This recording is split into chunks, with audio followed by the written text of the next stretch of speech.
நீதி கதைகள் டிவி. விடிய காலையில ராமாபுரம் அப்படிங்கிற கிராமம் பார்க்கிறதுக்கு ரொம்பவும் அழகா இருந்துச்சு. சூரியன் உதயம் ஆவறதுக்கு முன்னாடியே அந்த கிராமத்துல இருக்கிற எல்லாருமே எழுந்திருச்சு வேலைகளை செய்ய ஆரம்பிச்சுட்டாங்க. ராமையா, சீக்கிரம் எழுந்திரிப்பா, இன்னைக்கு சந்தை, மறந்து போயிட்டியா? ஆமாம்மா, நல்ல வேலையா எழுப்பின. நேற்று வேலை செஞ்சு உடம்பெல்லாம் வலி, அதான் எழுந்திரிக்க முடியல. சரி சரி, சிறுக்கீரை, மணத்தக்காளி கீரை, அப்புறம் பீர்க்கங்காய் எல்லாமே இன்னும் தோட்டத்திலேயே இருக்கு. அதெல்லாம் கொண்டு வா, சந்தைக்கு கொண்டு போகணும் இல்லையா? ஆமாம்ல, அதையும் மறந்து போயிட்டேன். என்னவோ இப்பெல்லாம் உடம்பு வலி அதிகமாயிடுச்சு.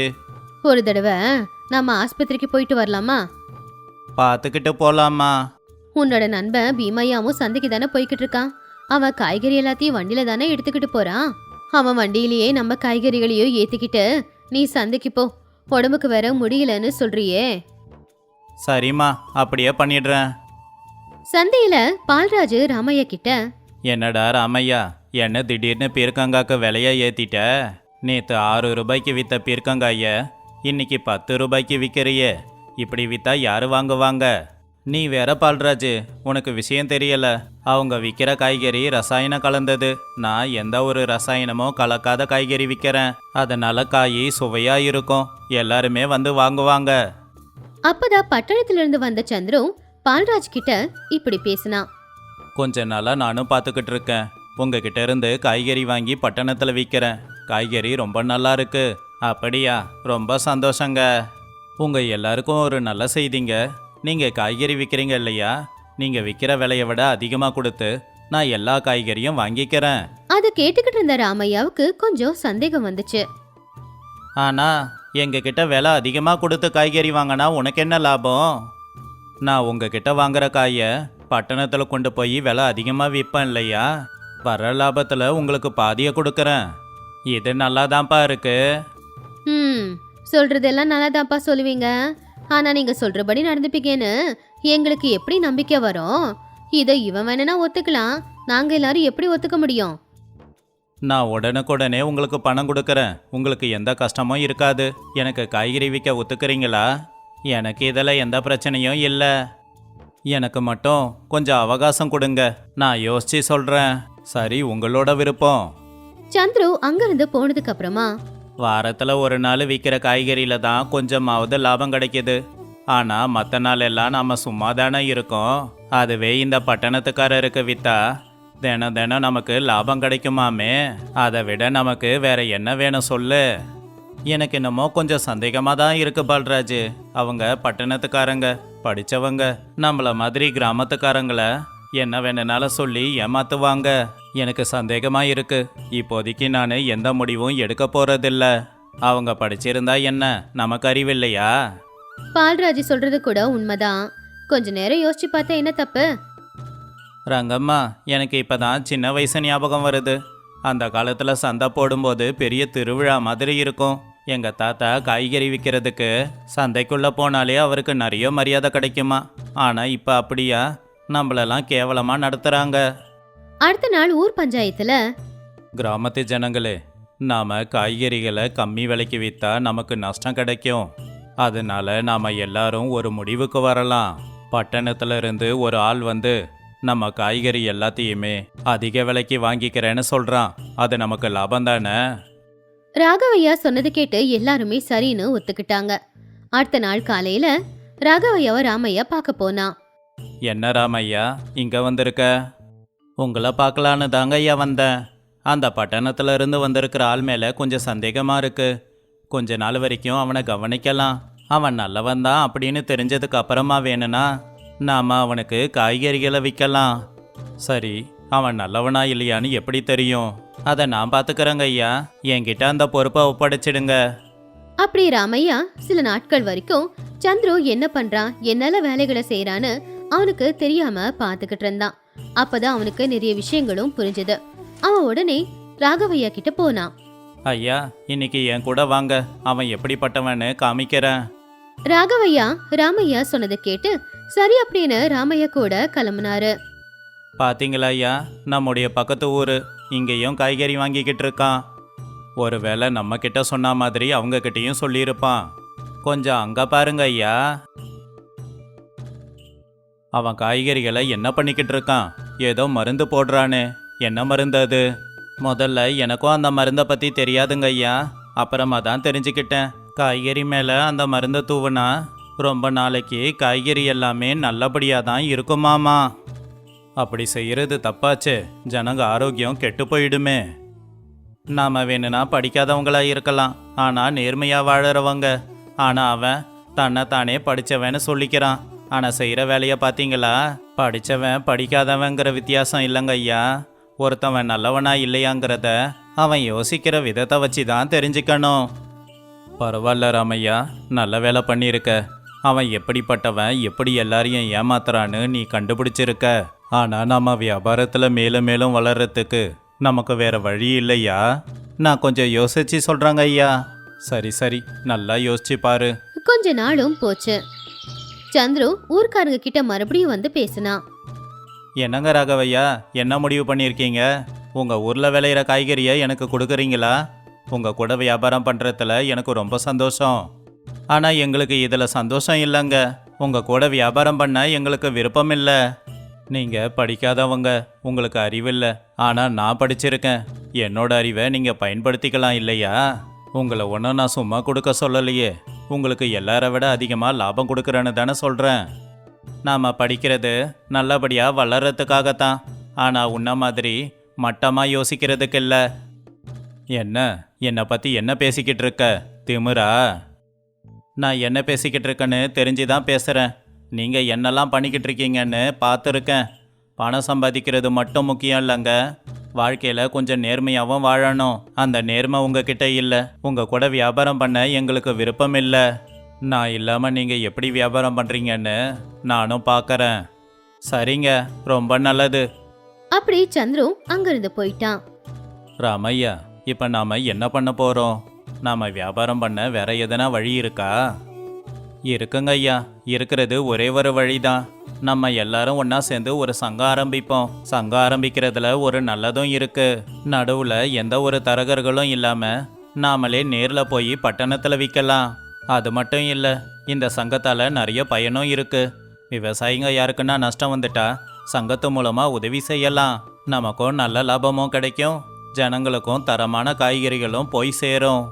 ராமையா சொன்னது கேட்டு ஊஜனங்க எல்லாரும் சந்தோஷமா கையை தட்டி அவனை பார்த்து சபாஷ் அப்படின்னு சொன்னாங்க.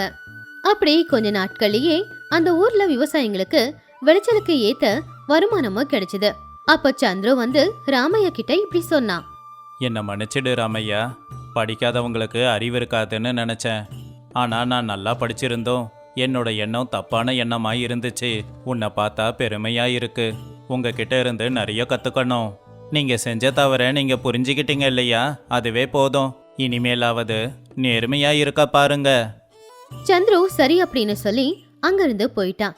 சில நாட்கள்ல ராமபுரத்து ஜனங்களை பார்த்து மத்த ஊருங்களும் அதே மாதிரி செய்ய ஆரம்பிச்சாங்க.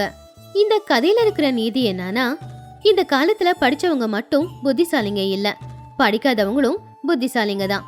படிக்காதவங்கள ரொம்பவும் நல்லவங்களும் இருக்காங்க, படிச்சவங்கள சந்துரு மாதிரி கெட்டவங்களும் இருக்காங்க. நல்லது எது கெட்டது எதுன்னு தெரிஞ்சுக்கிட்டு நாம நல்லது செஞ்சோம்னா நாம தான் உண்மையிலேயே உலகத்திலே பெரிய படிப்பு படிச்சவங்க. ஒரு காலத்துல ஒரு காடு, அந்த காட்டுக்குள்ள ஒரு ஊரு.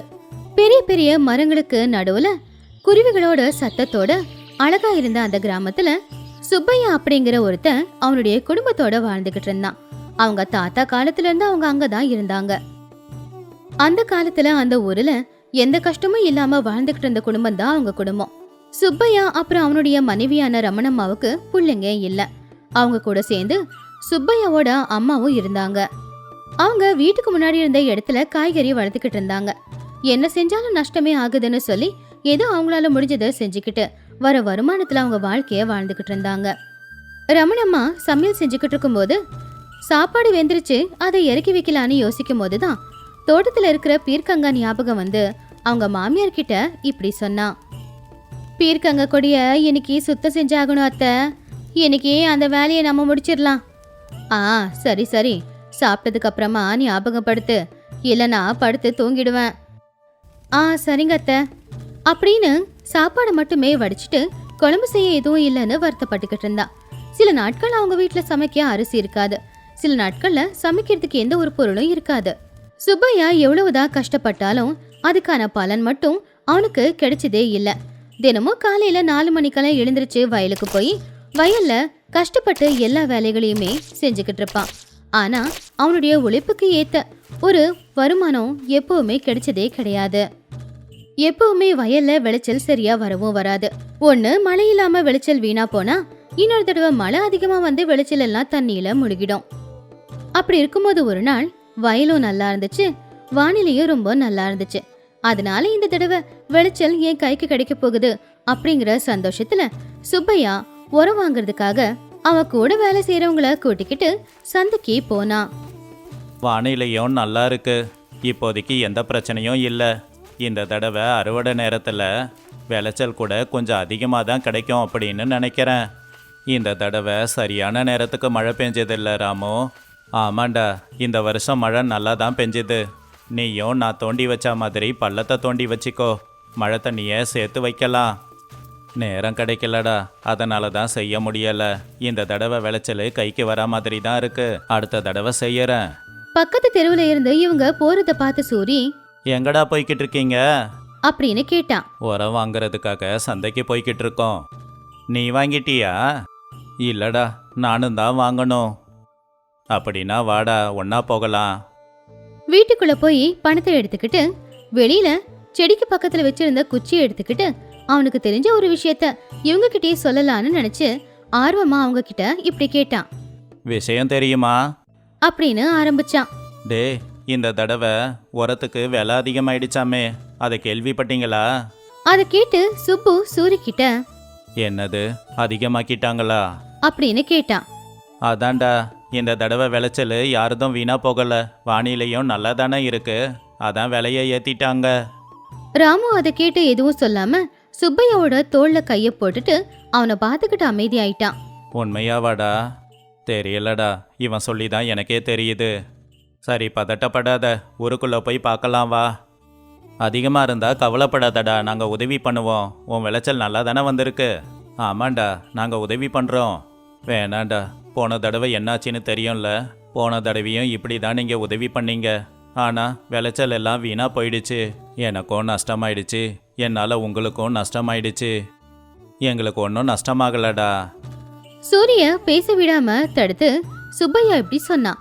உங்களுக்கு இன்னும் நான் பணம் கொடுக்கலையே, அது நஷ்டம் இல்லையா? அப்படின்னு சொன்னான். சரிடா, முதல்ல அங்கே போய் பார்க்கலாம், அப்புறம் என்ன பண்ணுறதுன்னு யோசிப்போம். 3 பேருமே சந்தைக்கு போனாங்க. அங்க ஒரு கடையில போய் கேட்கும்போது, ஆமாப்பா, இன்னைக்கு காலையில இருந்து விலை அதிகமாயிடுச்சு அப்படின்னு சொன்னான். எனக்கு அதிர்ஷ்டங்கிறதே இல்லையாடா? அப்படின்னு கவலைப்பட்டு சுப்பையா ராமு கிட்ட, வீட்டுக்கு போலாண்டா, வீட்டுக்கு முன்னாடி வளர்த்துக்கிட்டு இருக்கிற காய்கறியை தான் இனி நான் நம்பி ஆகணும், மற்றதெல்லாம் கடவுள் விட்ட வழி அப்படின்னு சொல்லி வீட்டுக்கு கிளம்புனான். ராமு எவ்வளவு சொன்னாலும் கேட்காம அமைதியா சுப்பையா வீட்டுக்கு வந்துட்டான். அப்பதான் சாப்பிட்டு முடிச்சிட்டு வீட்டு வாசல்ல உட்காந்துக்கிட்டு பீர்க்கங்கா கொடியை சுத்தம் செய்யலான்னு பாத்துக்கிட்டு இருந்தா பொண்டாட்டி. புருஷன் வெறும் கைய வீசிக்கிட்டு வீட்டுக்கு வந்ததை பார்த்து கேட்டா, என்னையா கைய வீசிக்கிட்டு வந்திருக்க? இன்னைக்கு சந்தைக்கு போய் உரம் வாங்கிட்டு வரேன்னு சொல்லில போன.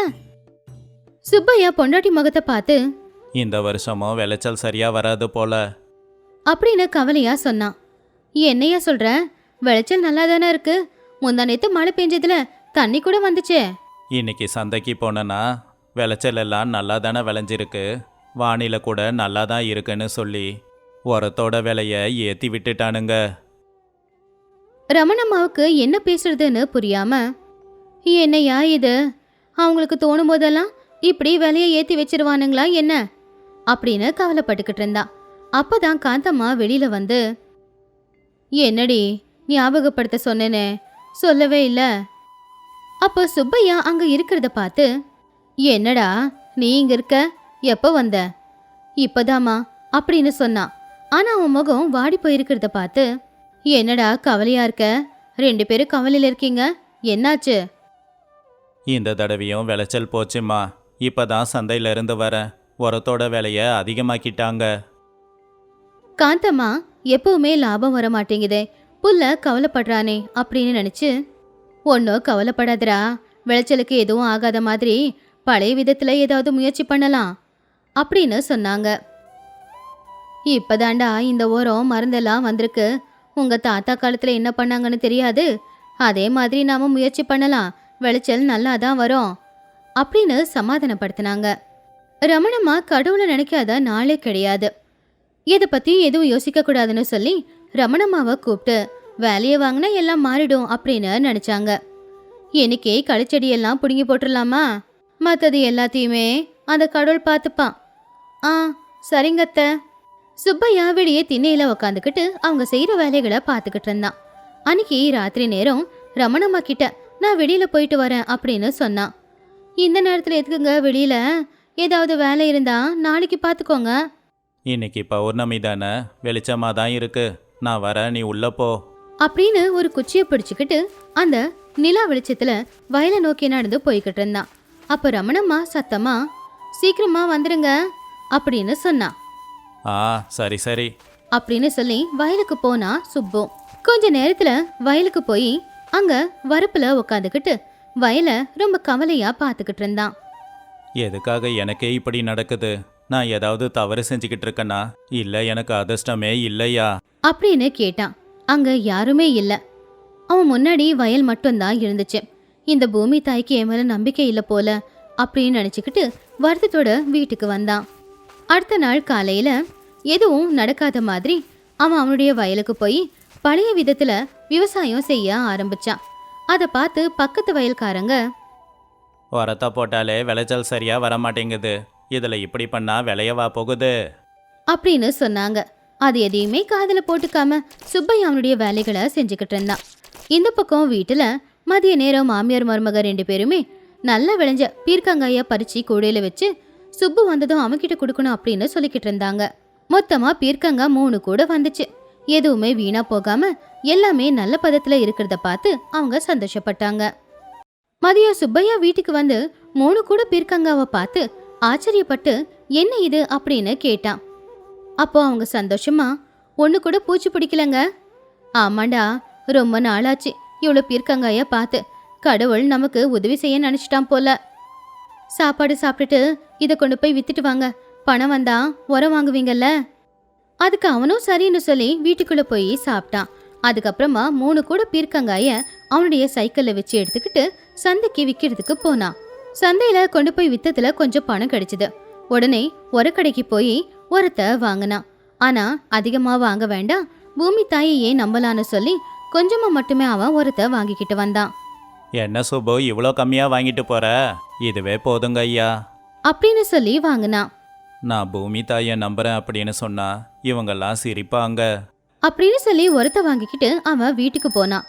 வீட்டுக்கு போய் அம்மா பொண்டாட்டிக்கிட்ட அவன் எடுத்த முடிவு பத்தி சொன்னப்போ, உன்னோட விருப்பம்டா, உன்னை நாங்க நம்புறோம், உனக்கு என்ன தோணுதோ செய் அப்படின்னு 2 பேருமே சிரிச்சுக்கிட்டு சொன்னாங்க.